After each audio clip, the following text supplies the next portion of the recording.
It's fairly normal for media to refer to older narratives, particularly different mythologies. Perhaps it's just my own interests in pop culture, but a lot of the media I've been consuming lately has been referential. Most on the top of my mind has been the second season of Ancient Magus Bride, which obviously has its references and allusions. In its first season, it had characters stripped from folklore and mythology, such as the Wandering Jew. In the second season, it now has allusions to esoteric magic teachers from the 1500s. I absolutely love this stuff and enjoy either recognizing references or fervently looking it up to learn more. When we talk about the intersections of mythology and popular culture, there are two different ways that we can approach it. The first is looking at how mythology is represented in popular culture, and the second, the way popular culture is mythology. Typically, here on Incidental Mythology, we talk a lot about the second. The entire name Incidental Mythology is based on this understanding, how our popular culture is our mythology, not on purpose, but incidentally. But today, we're going to talk a little bit more about the first, the pop culture narratives which draw on mythology directly and purposefully, whether as direct representation or in allusion.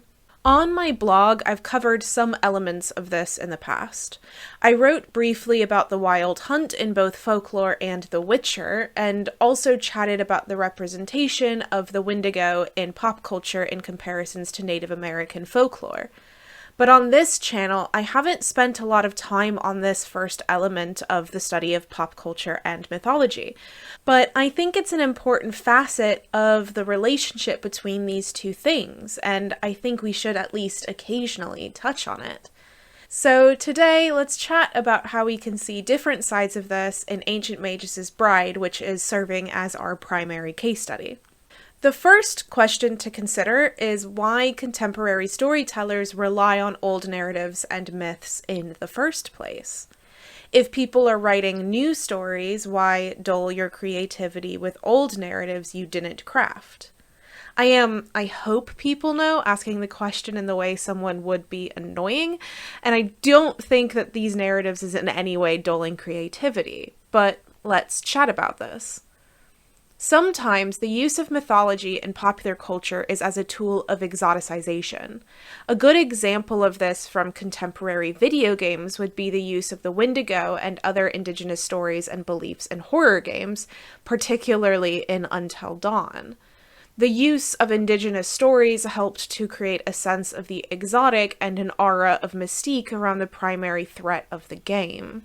In his book Orientalism, Edward Said talked about the exoticization of the East. Orientalism is the exaggeration of cultural difference and is based on a presumption of Western superiority. An important part of Said's argument is the way culture is communicated and understood by the one doing the exoticization. Said points out that often the sources people would rely on when picturing these other cultures would be literature or sources written by Westerners, and continue to draw on these sources rather than to pull from the culture themselves, to help paint the exoticized culture as one which is unable to defend itself or paint their own narratives. To bring more nuance to these categories, we can talk about the way that Norse mythology is used in popular culture, especially in pieces like God of War. Most knowledge and stories from Norse mythology are drawn from the Prose Edda or Poetic Edda, which were written down by Snorri Sturluson, a Christian missionary. In other words, the stories of a religion and culture was being written down by someone who was not an adherent. While it can be fairly simple to see the use of indigenous religions and beliefs being used as a form of exoticization, which is often the case for the Wendigo in popular culture, it can also happen to older texts and cultures which predate religions and experiences now. I think sometimes mythology can be seen as unproblematic to borrow from because they are assumed to have no one left to potentially offend. This does, of course, ignore contemporary adherents of pagan traditions, who do, in fact, exist. Something a little different, though, is happening in the case of the Ancient Magus Bride. The original text, the manga series written by Kore Yamazaki, is a story that takes place in England. Because of its setting, the mythology and folklore that is often being drawn on is inherently Western in nature. She references the Wandering Jew, a Christian piece of folklore, Fairy Queen and King Titania and Oberon, a Silky, just to name a couple. The sources which can be utilized to learn from in order to do this writing is somewhat Western, rather than repeated elsewhere and by others, and the interplay of intercultural communication going in the other direction can make things a little bit more complicated. In this instance, I think it may be useful to think of the mythology being drawn in Ancient Magus Bride as one which relies on shadow texts. Barry Brummett uses the idea of shadow texts to understand the way intertextual communication works, particularly in popular culture. Shadow texts are the texts we bring with us when we experience new texts. These elements that we bring forward with us helps us to determine, underdetermine, or overdetermine the new text that we are encountering. Sometimes our shadow texts are things that the writer or creator of the new text has no control over. When I come to a new video game, for example, I'm immediately going to be comparing it to other games I've played, and a designer can't think about every game that anyone has possibly ever played when designing their game. Shadow texts can, however, be utilized by writers for two primary purposes: to provide focus and to provide legitimization. So let's talk about focus first. Shadow texts can be referenced directly and obviously by pieces of popular culture in order to guide the audience to focus on what aspects of the show or piece of media the writer wishes them to focus on. This is most obviously done through the use of allusions and direct references, characters who have names like Oberon, or references directly to folkloric stories of the Selkies, for example. While we still are bringing to the Ancient Magus Bride other shadow texts, like other anime or other urban fantasy stories, we are also focusing in on what shadow texts are being directly referenced, such as fairy stories, folklore, and mythology.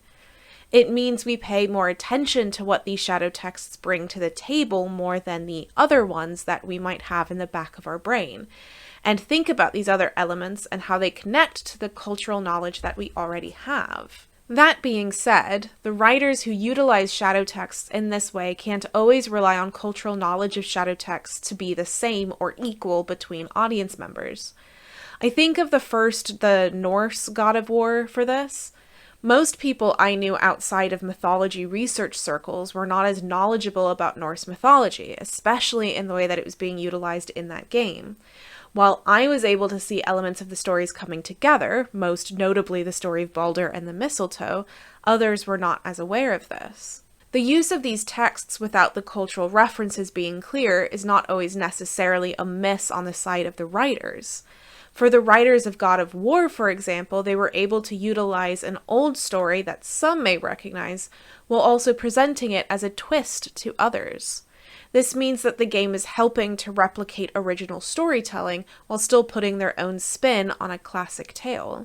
This leads us to the second way that shadow texts can be utilized, as a form of legitimization. One of the complaints that happens when I mention my primary thesis of pop culture as contemporary mythology is that pop culture doesn't have the length of time that is given for what we think of as mythology. Mythology like the Norse and Greek and Egyptian is all from a very long time ago, and this distance of time gives it a sense of legitimization. These stories are more important, more impactful because it's more old. They've stood the test of time. They've demonstrated their resilience because we still know them. Popular culture like the Ancient Magus Bride uses this legitimization as part of their background. Directly referencing these narratives provides shadow texts which not only provide flavor, but also strength, resilience, and legitimization.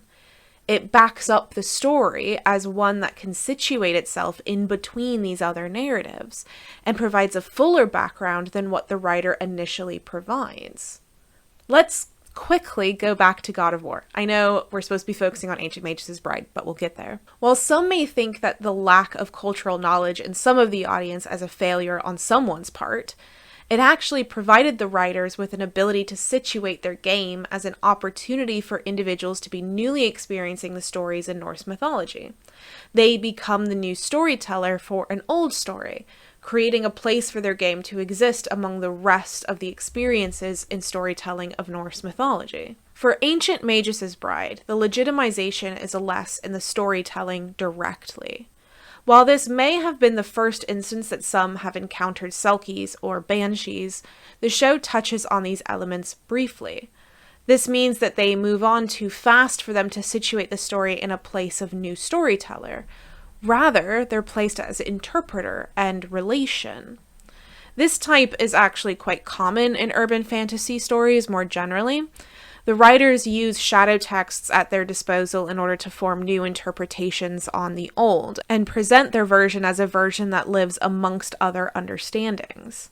Rather than being a storyteller themselves, they are more the one who whispers the translations of the story in the ear of the listener.